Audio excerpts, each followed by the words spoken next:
ફક્ત 5 મિનિટમાં બની જતું ધાબા સ્ટાઇલ તીખું મીઠું આ પાકા કેળાનું શાક જો તમે ક્યારેય ના બનાવ્યું હોય ને તો એકવાર જરૂરથી બનાવજો. આ એટલું ટેસ્ટી લાગે છે ને કે ના પૂછો વાત. આજે મેં 2 સ્ટાઇલથી બનાવેલું છે, એક ભરેલું અને એક સિમ્પલ. એટલે જે લોકોએ પાકા કેળાનું શાક ક્યારેય નથી બનાવ્યું ને એ એકવાર જરૂરથી ટ્રાય કરે. ડુંગળી લસણના ઉપયોગ વગર પણ આ શાક એટલું ટેસ્ટી લાગે છે. તો ચાલો ફટાફટ બનાવી લઈએ. તો શાક બનાવવા માટે મેં અહીં 2 નંગ પાકા કેળા લીધા છે. આ બંને કેળાની છાલ ઉતારી ગોળ પતિકામાં કાપી લઈશું. આજે મેં આ શાક એકદમ મસાલેદાર બનાવ્યું છે. પણ જો ફરાળના ઉપયોગમાં લેવું હોય અને તમે લાલ મરચું કે ધાણા જીરું ન ખાતા હોય ને તો એના વગર પણ આ શાક એટલું ટેસ્ટી લાગે છે. તો તમે ફરાળના ઉપયોગમાં પણ લઈ શકો છો. હવે કેળાની છાલ કાઢી લીધી છે તો ગોળ પતિકામાં આપણે એને કાપી લઈશું. આ શાક એટલું ફટાફટ બની જાય છે ને કે તમારે જ્યારે જમવા બેસવું હોય ને એની 5 મિનિટ પહેલાં જ કરવું. તો હવે એક પેનમાં મેં 3 ચમચી જેવું તેલ લીધું છે. તેલ ગરમ થઈ જાય એટલે 5 ચમચી જેવું જીરું ઉમેરીશું. ત્યારબાદ 5 ચમચી જેવી હિંગ ઉમેરીશું. હવે હિંગ સરસ સતળાઈ ગઈ છે તો એક મીડિયમ સાઇઝનું ટમેટાને સુધારી ઉમેરી દઈશું.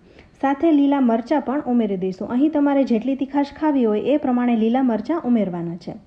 તો હવે આ ટમેટાને થોડી વાર સાંતળી લઈશું એટલે એકદમ સોફ્ટ થઈ જાય. આ કેળાનું શાક ગરમ ગરમ ખાવાની જ મજા આવે છે. ક્યારેય કેળાનું શાક બનાવીને રાખી નહીં મૂકવાનું. જો રાખી મૂકશો ને તો કેળામાંથી એકદમ પાણી છૂટી જશે તો ખાવાની મજા નહીં આવે. આ ગરમ ગરમ શાક જ ખાવાની મજા આવે છે. તો હવે અહીં ટમેટાં અને મરચાં એકદમ સતળાઈ ગયા છે તો મસાલો પણ કરી લઈએ. તો 5 ચમચી જેવી હળદર ઉમેરીશું. ત્યારબાદ અડધી ચમચી જેવું લાલ મરચું ઉમેરીશું. તમારે તીખાશ જેટલી ખાવી હોય એ પ્રમાણે મરચું ઉમેરું. હવે 1 ચમચી જેવું ધાણા જીરું અને સ્વાદ પ્રમાણે મીઠું ઉમેરીશું. મસાલા ઉમેરતી વખતે ગેસની ફ્લેમ એકદમ લો રાખવાની છે. જો તમે પહેલી જ વાર શાક બનાવી રહ્યા છો ને તો મસાલા સાથે થોડું પાણી ઉમેરી દેવું જેથી મસાલા બળી ન જાય. જો મસાલા બળી ગયા ને તો શાકનો ટેસ્ટ પણ બગડી જશે. તો એવું ન થાય એના માટે ખાસ ધ્યાન રાખવાનું છે. હવે મસાલા સરસ સતળાઈ ગયા છે તો સાથે કેળા પણ ઉમેરી મિક્સ કરી દઈશું. આ શાક ટેસ્ટમાં તીખું મીઠું હોવાથી બાળકોને પણ ખૂબ જ પસંદ આવે છે અને ભાખરી, પરોઠા અને રોટલી સાથે પણ તમે આને સર્વ કરી શકો છો. તો ફ્રેન્ડ્સ, હવે બધું મિક્સ થઈ ગયું છે. અહીં આપણે પાકા કેળાનો જ ઉપયોગ કર્યો છે એટલે 2 જ મિનિટમાં કેળા એકદમ ગળવા લાગશે, સોફ્ટ થવા લાગશે. તો માત્ર 2 જ મિનિટ પેનમાં રાખવાનું છે એટલે ધીરે ધીરે મસાલામાંથી તેલ પણ છૂટી જશે અને કેળા સોફ્ટ બની જશે. તો જુઓ, ફટાફટ કેળાનું શાક તૈયાર. અહીં કેળા પણ સોફ્ટ થઈ ગયા છે અને તેલ પણ છૂટી ગયું છે.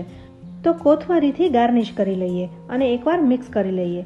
આ કેળાનું શાક મેં પતિકા બનાવીને કર્યું છે, પણ જો તમારે ભરેલા કેળાનું શાક બનાવવું હોય ને તો પણ કરી શકો છો. એ કેવી રીતે બનાવવું ને એ પણ હું તમને ફટાફટ બતાવી દઉં.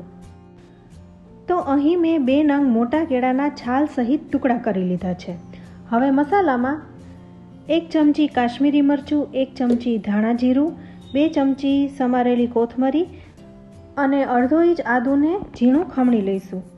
ત્યારબાદ સાથે સ્વાદ પ્રમાણે મીઠું પણ ઉમેરી દઈશું અને 1 ચમચી જેવી ખાંડ ઉમેરીશું. ત્યારબાદ 1 ચમચી તેલ ઉમેરી બધો મસાલો મિક્સ કરી લેવાનો છે. અહીં જો તમારે શિંગદાણાનો પાવડર ઉમેરવો હોય ને તો એ પણ તમે ઉમેરી શકો છો, તો પણ એટલું જ ટેસ્ટી લાગે છે. હવે મસાલો આપણે મિક્સ કરી લીધો છે તો કેળામાં ભરવાનો છે. સાથે આપણે એક મીડિયમ સાઇઝના ટમેટાને પણ સમારી લીધો છે. તો હવે મસાલાને કેળામાં ભરી લઈએ. અહીં છાલ સહિત જ આપણે કેળાના ટુકડા કર્યા છે. તો કેળામાં થોડો કટ લગાવી અને મસાલો ભરી લેવાનો છે. આ શાક પણ જ્યારે તમારે જમવા બેસવાનું હોય ને એની 5 મિનિટ પહેલાં જ કરવું. ફટાફટ બની પણ જાય છે અને જલ્દી ચડી પણ જાય છે. એટલે 5 મિનિટમાં જ આ શાક તૈયાર થઈ જાય છે. અને શાક બની ગયા પછી કેળાની છાલ કાઢી લેવી. તો ફ્રેન્ડ્સ, હવે અહીં બધા કેળા ભરાઈ ગયા છે. તો પેનમાં 3 ચમચી જેવું તેલ ઉમેરી તેલ ગરમ થઈ જાય એટલે આપણે જીરું મૂકીશું. ત્યારબાદ 5 ચમચી જેવી હિંગ મૂકીશું અને 5 ચમચી જેવી હળદર મૂકી ટમેટાને આપણે વઘારી લેવાના છે. હવે ટમેટાને થોડી વાર આપણે સાતળવાના છે. ધીરે ધીરે સતળાતા ટમેટા એકદમ સોફ્ટ થઈ જશે. તો 2 મિનિટમાં ટમેટા સોફ્ટ થઈ ગયા છે. તો હવે ભરેલા કેળા આપણે આમાં ગોઠવી દઈશું. કેળા સોફ્ટ હોવાથી 1-2 કેળા તો ખુલી જ જશે, પણ એના માટે આપણે આ કેળામાં ટૂથપીક લગાવી લઈશું એટલે ખુલશે નહીં. તો સૌપ્રથમ તો આ કેળાને આપણે ગોઠવી લીધા છે અને હવે જે વધેલો મસાલો છે એ પણ ઉપર છાંટી દઈશું અને 2 મિનિટ માટે આપણે એને ઢાંકી દઈશું.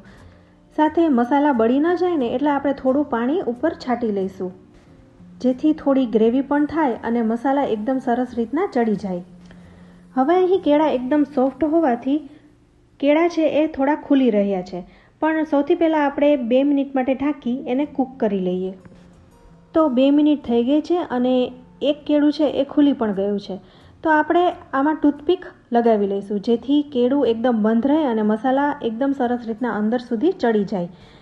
તો બધા કેળામાં આપણે ટૂથપીક લગાવી લઈશું, જેથી કેળા છે એ ખુલી ન જાય. હવે તમે અહીં જોઈ શકો છો કેળા છે એ એકદમ સોફ્ટ જ થઈ ગયા છે, પણ થોડું મસાલામાં પાણી બળી ગયું છે, તો થોડું પાણી ઉમેરી દઈશું એટલે થોડી જાડી ગ્રેવી થાય.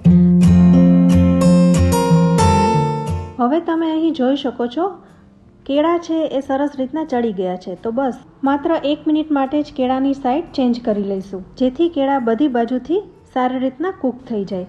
તો 1 મિનિટ પછી કેળાની સાઈડ ફરી ચેન્જ કરી લઈશું અને ગેસ બંધ કરી દઈશું. તો શાક અહીં તૈયાર છે. તો ફ્રેન્ડ્સ, તમને આ બંને કેળાના શાકની રેસીપી કેવી લાગી? તમે પણ આ રીતે એકવાર જરૂરથી બનાવજો. રેસીપી સારી લાગે ને તો વિડીયોને લાઇક અને શેર જરૂરથી કરજો.